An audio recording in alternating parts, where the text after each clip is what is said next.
This chapter starts with the husband rabbit and wife rabbit laying on their bellies in front of mounds of soil. They are excitedly chatting about something as their children frolic around behind them, and Sejun watches them from his regular spot too. The rabbits start flirting with each other, and Sejun wonders what has gotten into them recently. He had planted carrot seeds on a patch of land a few days ago, and even though the seeds had not even sprouted yet, the rabbit couple was acting like this in front of the place where he planted carrot seeds. Sejun wonders if they love carrots so much that they spend most of their time daydreaming about them. But he decides to leave them to themselves and take a nap himself. After he wakes up, Sejun plans to pollinate the flowers and cut the green onions. Sejun closes his eye, and a baby rabbit also sleeps with him. But then he notices a buzzing sound whizzing past his ear. Sejun tries to swat away whatever is bothering him without losing sleep. But since nothing changes, he gets up. He is frustrated and says, why did a bug suddenly show up now? But when he looks at the cause of the buzzing noise,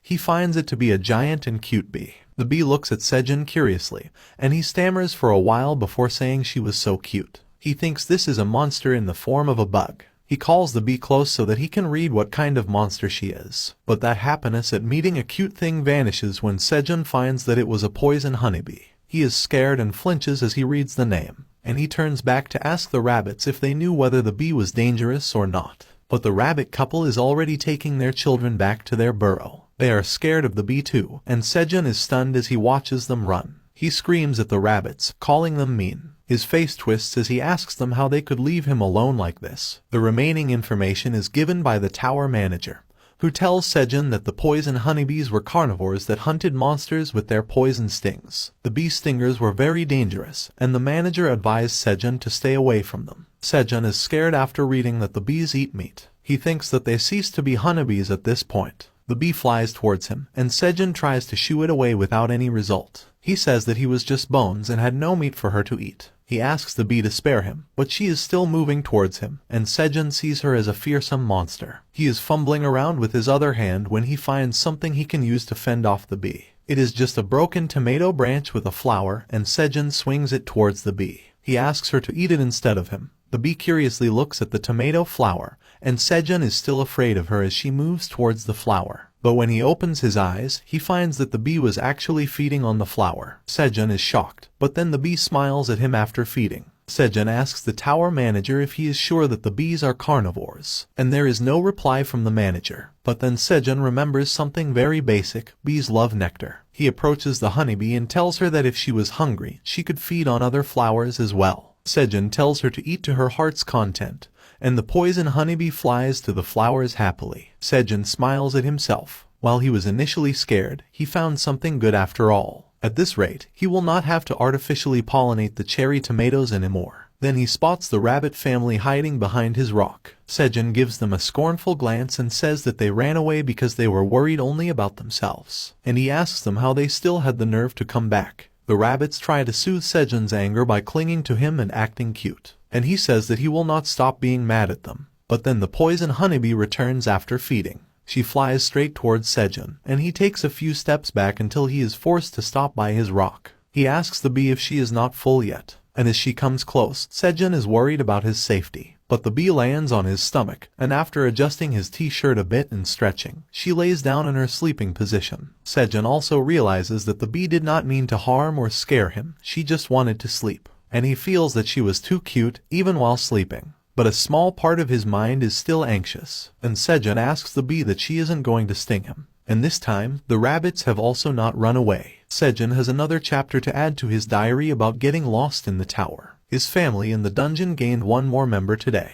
A few weeks have passed since Sejun's first meeting with the bee, and the tomato crops are ready to be harvested again. The wall where Sejun was marking the number of days is also showing 24 characters. Each character meant 5 days, and that means he has been here for 120 days. We see Sejun harvesting tomatoes along with the wife rabbit while the husband rabbit is watering the carrot seedlings, and the baby rabbits are still playing around. Sejun is getting disturbed by the baby rabbits playing near him, and he scolds them and tells them to go somewhere else. The baby rabbits run away without a care, and then Sejun looks at the rest of their siblings. They were also busy playing with each other, and he felt good seeing them so carefree. He says that they were having a great time, and of course, they had to play around when they were still young. and then the poison honeybee also comes to him and sits on his shoulder. Sejun asks her if she has sucked all the nectar for today as she lands. Sejun remembers that several weeks have passed since the poison honeybee came here and became a member of their family. He tells her that it is going to be lunchtime soon,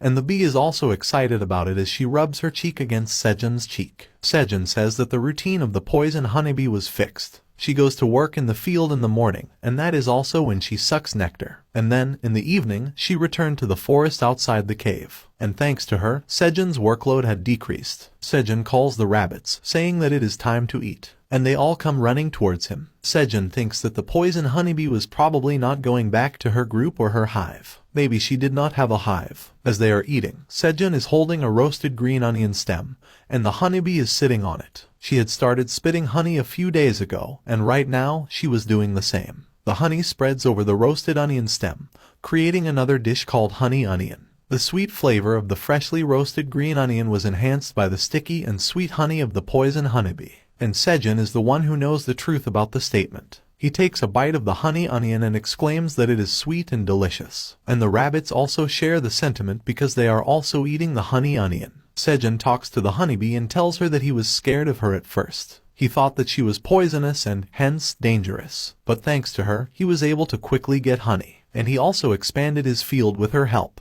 As Sejun enjoys the honey onion, he says that in a few months, he will eat so much honey that it will match what bears in the wild do. He used to be jealous of bears for eating too much honey, but that would stop happening in a few months. The Tower Master also gives Sejun a message, saying that it is happy for him. But he does it where Sejun cannot see it immediately. And as Sejun turns to see the message from the Tower Master, it disappears. A few more days have passed, and Sejun thinks that the blue moon is also going to come soon. He is reading the characters on the stone wall while the baby rabbits are playing and eating. Sejun is worried a bit about the blue moon. Even though nothing bad had happened yet, there were chances that things might go wrong at any time. He hopes that the blue moon goes safely this time as well. It is the 121st day after getting lost, and it is also the day of the blue moon that occurs every 30 days. Sejun is carrying a bag made of onion leaves and full of cherry tomatoes. He puts them inside their usual food hiding place, a rock circle covered with green onion leaves. Sejun is also wearing a jacket made of green onion leaves, and he says this much food will be enough. The poison honeybee had also not come to their farm for a couple of days, and Sejun thinks that she was also preparing for the blue moon somewhere. But then he sees the rabbit family. The husband rabbit and wife rabbit were trying to tell their children something, and their children were listening quite attentively. Sejun also notices that the rabbits were especially anxious today. But it is almost time for the blue moon,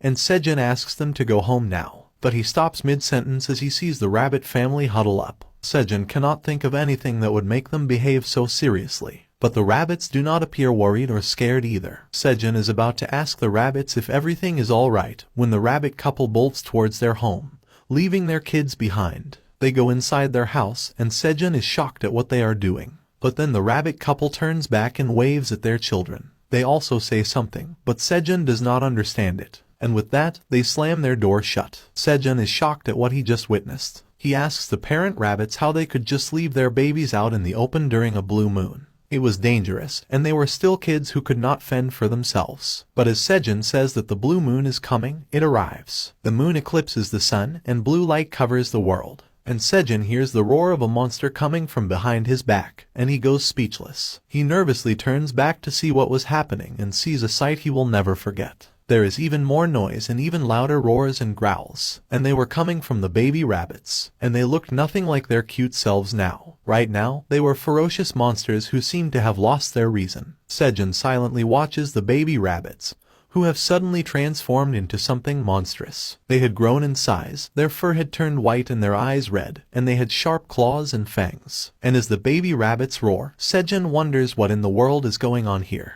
As the blue moon starts, he sees that the cute baby rabbits have turned into ferocious monsters, and he has no idea what is happening. Sejun screams, "What on earth is going on here?" as he fails to understand anything. But neither can he understand the rabbits' language, nor can they listen to him right now. They are all transformed into beasts with muscular bodies. As the rabbits bare their sharp fangs and claws, they roar loudly, and Sejun just stands there watching them in beast mode. But then the rabbits suddenly started to glow with a dazzling purple light. It is too bright for Sejun, and he closes his eyes as he tries to shield them from the blinding light. and then something even more unexpected happens. As the light starts to dim a little bit, the baby rabbits that had turned into beasts start transforming even further. But their features now resemble those of normal white farming rabbits, and their fur also seems to be glowing white. And then a rabbit jumps up in joy and says something. He has transformed into an adult white farming rabbit. And he is not alone. All his siblings have also transformed. 4 of them are white farming rabbits, and one of them is pitch black in color. And as the rabbits bounce around with joy, Sejun stares at them with his mouth wide open. He asks them what just happened, but the right words do not